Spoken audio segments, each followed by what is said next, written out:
I am both surprised and deeply humbled by the decision of the Nobel Committee. President Obama humbled he's getting the Nobel Peace Prize, but why is he getting it? Chris Wallace, Mark Lamont Hill, and Laura Ingram will weigh in. Hi, I'm Bill O'Reilly. Thank you for watching us tonight. President Obama wins the Nobel Peace Prize, and that is the subject of this evening's Talking Points memo. Now, if you listen to talk radio today, some are very agitated the president is being honored by the Nobel Committee. I don't believe this. He's not only the first post-racial president, he's also the nation's first post-accomplishment president. He has risen above incompetence. He is now judged on wishful thinking. Well, critics rightfully point out President Obama hasn't really done anything concrete to bring peace to the world. The Nobel people say it was Obama's mostly pre-presidential rhetoric that brought him the award. His attempt to bridge the divide, for example, between Muslims and the West, among other things. And certainly that's a legitimate point. Is it enough for the award? Well, you make the call. Now, on the other side, Mr. Obama is a predator drone kind of guy. His administration's blowing the hell out of terrorists in Pakistan from the sky. Justified, but not exactly peaceful.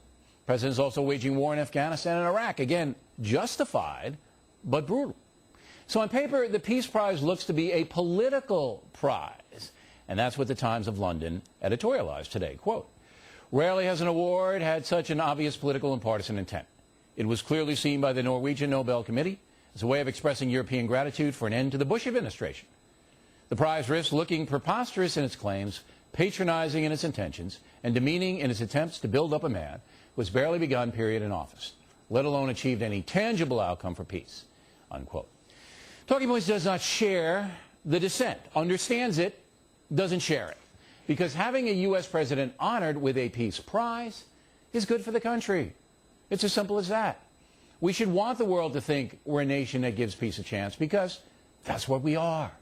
In the past, Teddy Roosevelt, Woodrow Wilson, Jimmy Carter, they won the Nobel Peace Prize. Carter after he left office.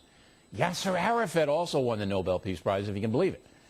But again, so did Martin Luther King Jr. and Mother Teresa. There are times when what's good for America should trump partisan politics. President Obama was honored today, and deserved or not, the world is hearing America and peace in the same sentence. That's good. And that's a memo. Now for the top story tonight, reaction. Joining us now from Washington, the anchor of Fox News Sunday, Chris Wallace. So your reaction to this Nobel deal? Well, I think, frankly, that your talking points are right on tonight, Bill. You know, first of all, as an American, we've got to be proud, we should be proud, that an American president has won the Nobel Peace Prize, and that he has been identified by at least some people around the world as leading us in the direction of peace. I thought that President Obama struck exactly the right note in his statement today. First of all, to make a little bit of a joke about it, talking about the fact that his kids came into the bedroom and said, "Hey, Dad, you won the Nobel Peace Prize, and today is our dog's birthday." And then to say, quite frankly, I don't belong in the company of the transformative figures who have won this award, like Nelson Mandela, for instance.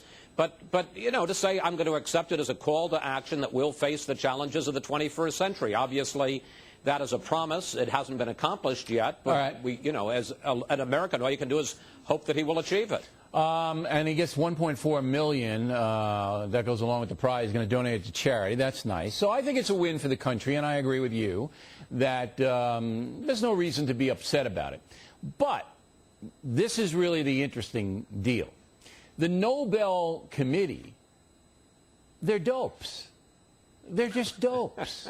Okay? President Obama doesn't deserve the Nobel Peace Prize. I have no animus toward President Obama, and I'm happy the country is celebrating. I'm celebrating, just as you are. He doesn't deserve the Nobel Peace Prize. He hasn't done anything. Somebody writes a speech, he reads it, and he gets the Peace Prize. I'm going to get the Peace Prize next year. Bernie Goldberg's going to get it. He's going to talk about this on Monday.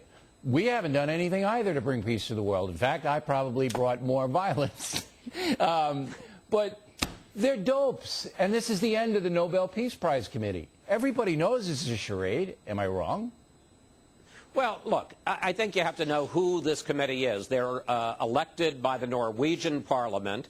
The Norwegian parliament is a very left-of-center, left-leaning organization, and the people that are on this committee are left-leaning, which is why you and Bernie Goldberg are never going to get the Nobel Peace Prize.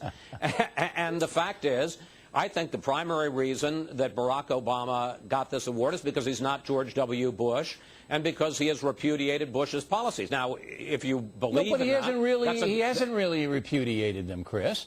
You know, rendition is still in play. Guantanamo is still open. Iraq is still a major theater in the war. He hasn't repudiated them. He gives lip service to it, but he's dropping drones down people's nostrils.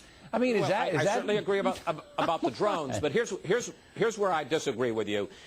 He certainly has repudiated enhanced interrogation. He certainly has repudiated Guantanamo. Wait, Chris. He's repudiated enhanced interrogation, and he's still sending prisoners to Egypt? Come on, this is a joke. Rendition is still in play. We pick up some guy, and he goes over, and he gets. You think waterboarding was bad? You don't know what they're doing to these guys. This is all a big charade, Chris. Look, the Nobel Peace Prize Committee has now said to the world, we are a joke. We don't know what we're doing. We're in business to promote liberal politics, and that's what it is.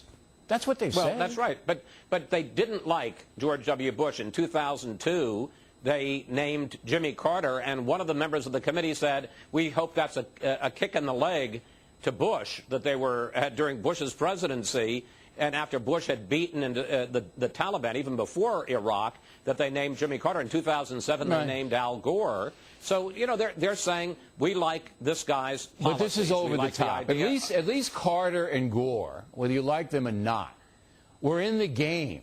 I mean, Gore, the big global warming guy, and made hundreds of millions of dollars off that. Not to say that he's not sincere, but he certainly capitalized on it. And then Carter, he races around, and, you know, he does stuff. Habitat for Humanity is successful. But Obama hasn't done anything. All right, now I want to lighten things up a little bit here. Michelle Obama is pretty much out of the picture. But she did appear on Sesame Street. And, you know, she interacted with the characters there. And it was all nice and fun and no downside. So Conan O'Brien picks up on that and does this. Roll the tape. Well, look who's here to push your husband's socialist health care agenda. Well, Big Bird. Or maybe you're here to finally show us your husband's United States birth certificate. No, Big Bird, I'm not. That's because you can't. Are you absolutely sure he wasn't born in Kenya? I'm sure, Big Bird. That's not what the basket bunch says. Yeah, your husband's a stinking liar. We're gonna run him out of office.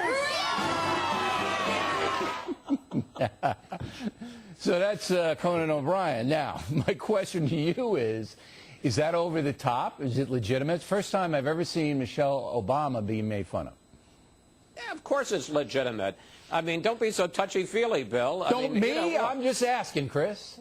Well, look, that's the job of these guys, to be funny, and I'm glad that they're finally poking fun at Barack Obama and Michelle Obama the way they did at George W. Bush and Sarah Palin. I know you're going to have this on later in the show because I was listening, to the top of your show.